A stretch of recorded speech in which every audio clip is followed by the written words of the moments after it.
Morning everyone, welcome back to my YouTube channel. आज की class में हम करेंगे इंडियन पॉलिटी की 6th क्लास का हैंड रिटन नोट्स की फॉर्म में रिवीजन। और हमारा टॉपिक चला हुआ है भारत का संवैधानिक विकास, और भारत का संवैधानिक विकास का पार्ट नंबर 3 है आज। इससे पहले हमने भारतीय संविधान, भारत के संविधान का विकास, इसके 2 क्लास को कर लिया है। अगर आपने वो ना देखे तो वो भी देख लें। और इसमें हम कर रहे हैं एसएससी नायक फाउंडेशन बैच के हैंड रिटन नोट्स का रिवीजन। और अगर आप हमारे चैनल पर नए हैं तो चैनल को सब्सक्राइब जरूर करें ताकि डेली आपको ऐसी क्लास मिलती रहे। और इस क्लास की पीडीएफ आपको कहाँ पर मिलेगी, इसकी चर्चा भी हम क्लास के एंड में करेंगे, तो अंत तक बने रहें। चलिए शुरू करते हैं हमारी आज की क्लास। हमने देखा था चार्टर अभिलेख। चार्टर जो 1853 तक आए थे उनको कहा गया था चार्टर, यानी कि राजलेख, राजा का लेख इसको कहा गया था। यानी कि कंपनी को राजा अनुमति देता था व्यापार करने के लिए, इसलिए चार्टर जारी होते थे। लेकिन लास्ट राजलेख या चार्टर कौन सा था? 1853 का था। क्यों? क्योंकि 1857 की क्रांति हो गई थी, और 1857 की क्रांति का जिम्मेदार ब्रिटिश क्राउन के द्वारा ईस्ट इंडिया कंपनी को माना गया। इसलिए कंपनी के शासन को हटाकर ब्रिटिश क्राउन ने डायरेक्ट शासन यहाँ पर करने की इच्छा जताई। तो इसलिए ये लास्ट चार्टर था। और इसके बाद जो भी अधिनियम आए उनको भारत सरकार अधिनियम, भारत शासन अधिनियम और भारत परिषद अधिनियम के नाम से जाना गया। तो हमने 1853 तक के एक्ट को देख लिया था जो लास्ट चार्टर एक्ट था। उसके बाद हम देखेंगे भारत शासन अधिनियम। तो इसका नाम शासन अधिनियम क्यों है? क्योंकि ब्रिटिश क्राउन का सीधा नियंत्रण अब भारत के शासन पर है। तो भारत शासन अधिनियम 1858, इसके एक्ट के द्वारा कंपनी का शासन समाप्त हो गया और ब्रिटिश ताज का शासन लागू हो गया। यानी कि east India company rule and और क्राउन रूल स्टार्ट यहीं से हो गया। और पहले ब्रिटिश सरकार ने प्रशासनिक नियंत्रण के लिए 2 संस्थाएं बनाई हुई थी, BOD बोर्ड ऑफ डायरेक्टरेट और BOC बोर्ड ऑफ कंट्रोल। इन दोनों को 1784 के पिट्स इंडिया एक्ट के तहत बनाया गया था। लेकिन अब सीधा ब्रिटेन या क्राउन ही नियंत्रण रखे हुए है, तो इनकी भी कोई ज़रूरत नहीं। तो BOD और BOC संस्था को भी 1858 के एक्ट के तहत समाप्त कर दिया। BOC इसमें 6 सदस्य होते थे, जिसका अध्यक्ष ब्रिटिश मंत्रिमंडल का एक सदस्य होता था। और BOD इसमें आरंभ में 24 सदस्य होते थे, लेकिन बाद में 6 घटाकर 18 इसके सदस्य कर दिए थे। इनकी जगह जो BOD और BOC है, इनकी जगह पर एक गृह सरकार की स्थापना की गई। और गृह सरकार क्या होती थी? यह होम गवर्नमेंट है।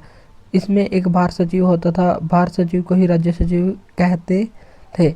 और ब्रिटिश संसद में एक विभाग बनाया गया जो भारत का प्रशासन देखेगा, इसे ही होम गवर्नमेंट या गृह सरकार कहा गया।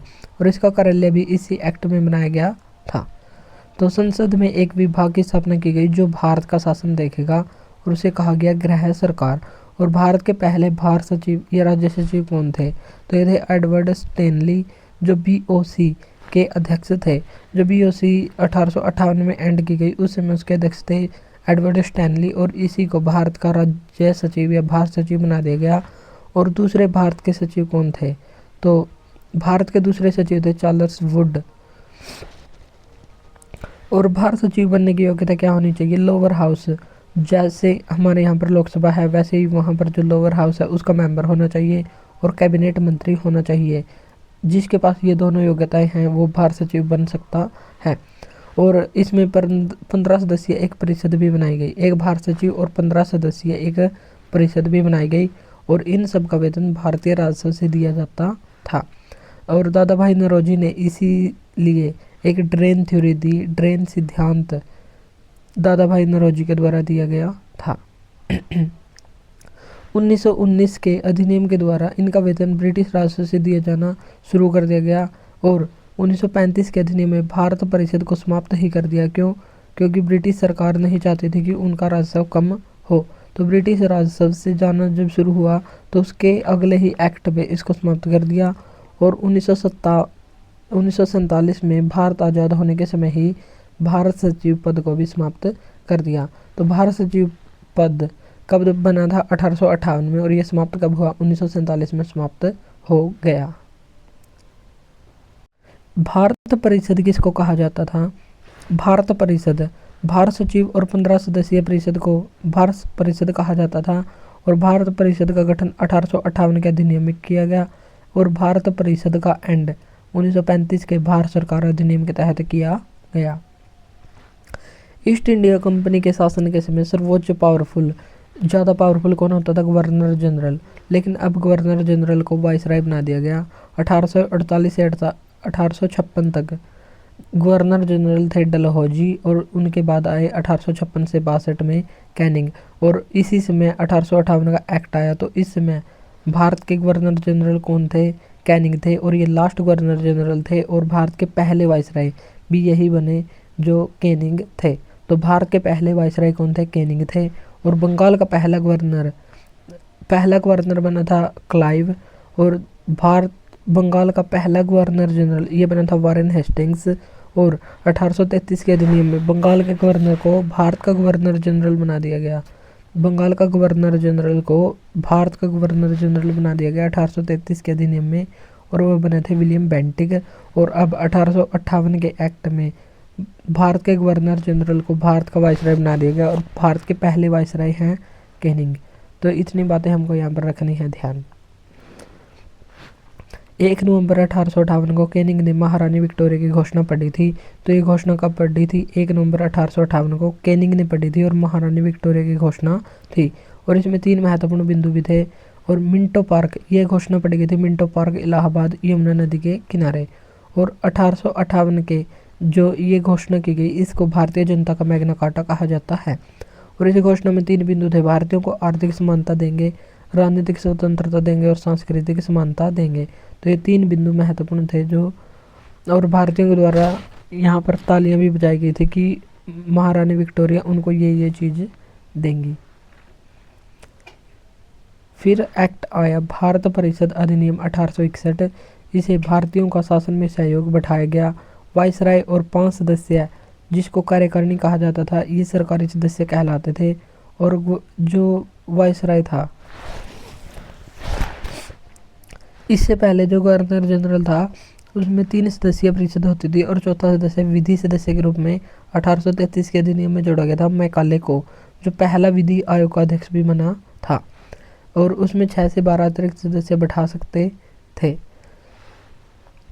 लेकिन अब वाइसराय की जो कार्यकारिणी है इसमें 5 सदस्य होंगे और अगर वाइसराय चाहे तो 6 से 12 अतिरिक्त सदस्यों को भी बैठा सकता है जिनको गैर सरकारी सदस्य कहा जाएगा और इनका कार्यकाल 2 वर्ष होगा और ये विधि बनाने में सहायक होंगे।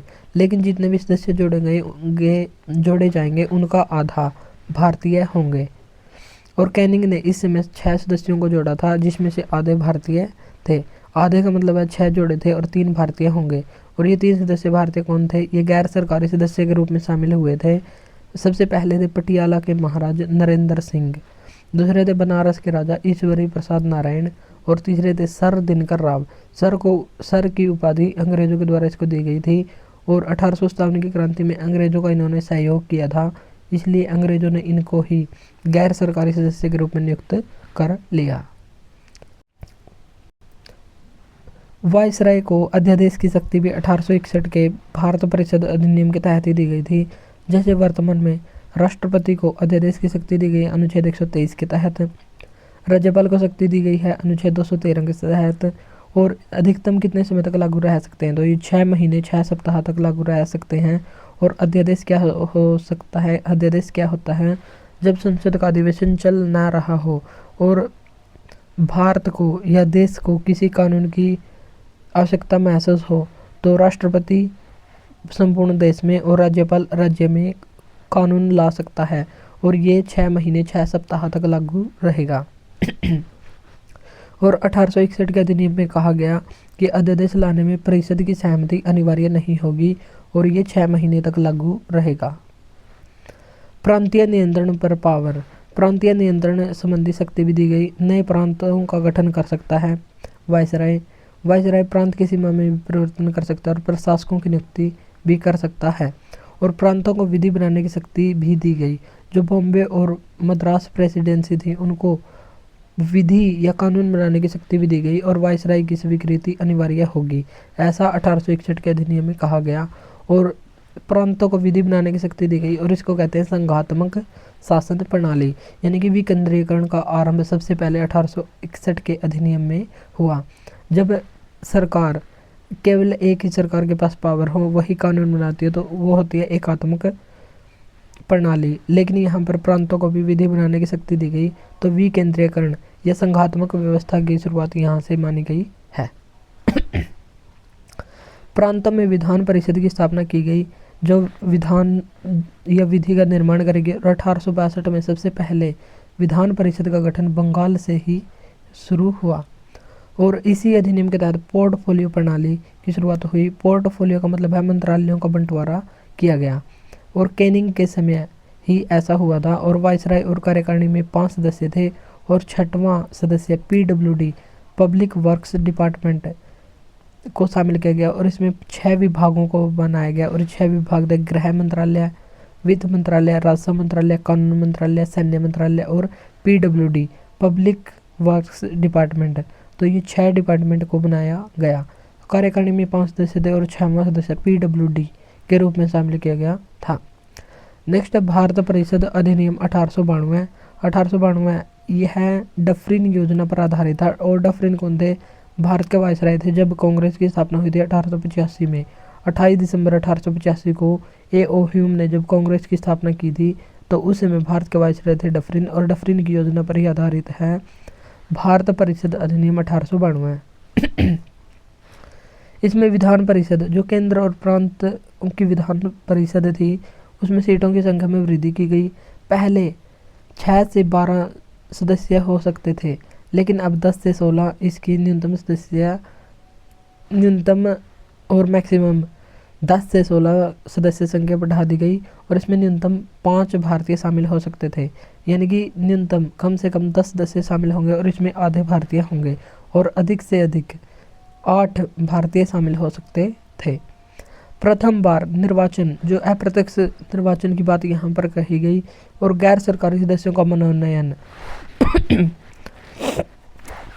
जो 1861 के अधिनियम में गैर सरकारी सदस्य चुने गए थे, वे वायसराय के नामांकन पर मनोनयन के आधार पर चुने गए थे। लेकिन अब मनोनयन में नगर पालिका और विश्वविद्यालय भी वोट डालेंगे, वे भी अपना मत दे सकते हैं। बजट पर बहस और प्रश्न पूछने की शक्ति दी गई, लेकिन प्रश्न 6 दिन पूर्व देने होंगे और कार्यकारिणी उत्तर देने के लिए बाध्य नहीं थी। उत्तर दे या न दे वो कार्यकारिणी की इच्छा पर निर्भर करता था, लेकिन प्रश्न पूछ सकते थे। तो पहली बार प्रश्न पूछने का अधिकार किस एक्ट में दिया गया? 1892 में दिया गया और बजट पर बहस भी 1892 एक्ट में दिया गया था। अनुपूरक या सप्लीमेंट्री क्वेश्चन नहीं पूछे जा सकते। जो प्रश्न के बाद प्रश्न होता है, जैसे हमने कोई प्रश्न पूछ लिया और उसके बाद कोई और प्रश्न हो, तो ऐसा पूछने का अधिकार 1892 के एक्ट में नहीं दिया गया था। केवल प्रश्न पूछ सकते थे और 6 दिन पूर्व ही प्रश्न देने होते थे और कार्यकारिणी उसका उत्तर दे या न दे वो कार्यकारिणी की इच्छा पर निर्भर करता था। नेक्स्ट है आज का लास्ट एक्ट हमारा भारत परिषद अधिनियम 1909। इसे मार्ले मिंटो सुधार अधिनियम के नाम से भी जाना जाता है। मार्ले इस समय भारत सचिव थे और मिंटो भारत के वायसराय थे। इस अधिनियम का उद्देश्य हिंदू मुस्लिम दोनों के बीच खाई को पैदा करना और जो कांग्रेस के नरम और गर्म दल थे उनमें आपस में भेदभाव उत्पन्न करना इसका मुख्य उद्देश्य था। इस समय परिषद की संख्या बढ़ाकर 60 कर दी और इसमें आधे गैर सरकारी सदस्य होंगे, यानी कि अधिकतम 30 भारतीय शामिल हो सकते हैं और यहाँ पर भारतीयों का प्रतिनिधित्व लगातार बढ़ रहा है। प्रत्यक्ष निर्वाचन की शुरुआत यहीं पर हुई, लेकिन सीमित मताधिकार का इस्तेमाल हुआ। सीमित मताधिकार का मतलब क्या है? संपत्ति और कर देने वाले लोगों को ही वोट देने का अधिकार यहाँ पर प्रदान किया गया और पूरक प्रश्न पूछने का अधिकार यहाँ पर मिला। और पूरक प्रश्न यानी कि प्रश्न के बाद प्रश्न जो उत्पन्न होता है उसको भी हम पूछ सकते हैं। और पृथक निर्वाचन मंडल की व्यवस्था भी यहीं पर की गई। पहली बार मुस्लिमों को अधिकार दिए गए और जैसे पृथक निर्वाचक मंडल का मतलब क्या होता है? जैसे मुस्लिम चुनाव लड़ेगा और मुस्लिम ही उसमें वोट डालेगा, तो यहाँ पर पृथक निर्वाचन मंडल की शुरुआत 1909 के अधिनियम के तहत की गई। तो प्रश्न भी पूछा जाता है कि किस भारतीय अधिनियम को सांप्रदायिक निर्वाचक मंडल का जनक माना जाता है। सांप्रदायिक निर्वाचन किस अधिनियम से संबंधित है? तो 1909 के पार्लियामेंटो अधिनियम से संबंधित है। प्रथम बार वायसराय की कार्यकारिणी में एक भारतीय शामिल हुए। जो वायसराय की कार्यकारिणी थे, अब तक तो भारत के गैर सरकारी सदस्य शामिल हो रहे थे, लेकिन पहली बार एक सरकारी सदस्य के रूप में, ऑफिशियल सदस्य के रूप में पहले भारतीय शामिल हुए, जिनका नाम था SP सिन्हा, सत्येंद्र प्रसाद सिन्हा। और भारत सचिव की परिषद में 2 भारतीय शामिल हुए, और ये 2 भारतीय कौन से थे? KC गुप्ता और सैयद हुसैन बिलग्रामी। तो ये 2 भारतीय भी भारत सचिव की परिषद में शामिल हुए। सीमित मताधिकार पूर्णतः शुरू हो गया। जो पहले सीमित मताधिकार दिया गया था, ये 1935 के अधिनियम में शुरू हो गया। अब हम देखेंगे क्वेश्चन, जितने भी एक्ट आज हमने पढ़ लिए हैं उनसे रिलेटेड अब हम क्वेश्चंस को देखेंगे। भारत में क्राउन रूल का आरंभ कहाँ से हुआ? तो 1858 के अधिनियम के तहत हुआ, और ईस्ट इंडिया कंपनी का शासन इसी के तहत समाप्त हो गया। गवर्नमेंट ऑफ इंडिया एक्ट इसी को कहते हैं, और 1858। इस एक्ट से संबंधित महत्वपूर्ण बातें क्या थी? तो ये अधिनियम 1 नवंबर 1858 को इसकी घोषणा की गई थी, और इसकी घोषणा कैनिंग के द्वारा मिंटो पार्क इलाहाबाद में यमुना नदी के किनारे हुई थी। और इसमें किसकी घोषणा थी? महारानी विक्टोरिया की घोषणा थी। और ये भारत की बेहतर सरकार के लिए अधिनियम आया था, और भारत पर शासन करने की शक्ति रानी के पास आ गई थी, जो पहले ईस्ट इंडिया कंपनी के पास थी। और भारतीय सिविल सेवा स्टार्ट कब हुई थी? तो ये 1853 के अधिनियम के तहत हुई थी। तो यहाँ पर ये गलत हो जाएगा, और बाकी ये 3 कथन यहाँ पर सही हो जाएंगे। 1858 के अधिनियम से संबंधित महत्वपूर्ण बातें। ब्रिटिश सरकार ने ईस्ट इंडिया से संप्रभुता प्राप्त की, यानी कि जो शासन था ईस्ट इंडिया कंपनी से अब ब्रिटेन के क्राउन के अधीन आ गया। ब्रिटिश संसद ने शासन के लिए अंग्रेजों के प्रत्यक्ष शासन के अंतर्गत पहला कानून यहीं पर बनाया। यह एक्ट देश के प्रशासन में किसी भी लोकप्रिय भागीदारी के बिना पूर्ण शाही नियंत्रण के सिद्धांत द्वारा हावी था, यानी कि अब शाही नियंत्रण स्थापित हो गया और ईस्ट इंडिया कंपनी का रूल समाप्त हो गया। क्राउन रूल की घोषणा कब की गई? तो ये घोषणा की गई 1 नवंबर 1858 को, और इसमें ब्रिटिश सम्राट थी महारानी विक्टोरिया। तो एलिजाबेथ कौन थी? एलिजाबेथ भी महारानी थी। जब ईस्ट इंडिया कंपनी की स्थापना हुई थी तो राजलेख पहला चार्टर 1600 का चार्टर रानी एलिजाबेथ ने ही जारी किया था, लेकिन 1603 में इनकी मृत्यु हो गई थी, और इसके बाद जेम्स 6 राजा बने थे।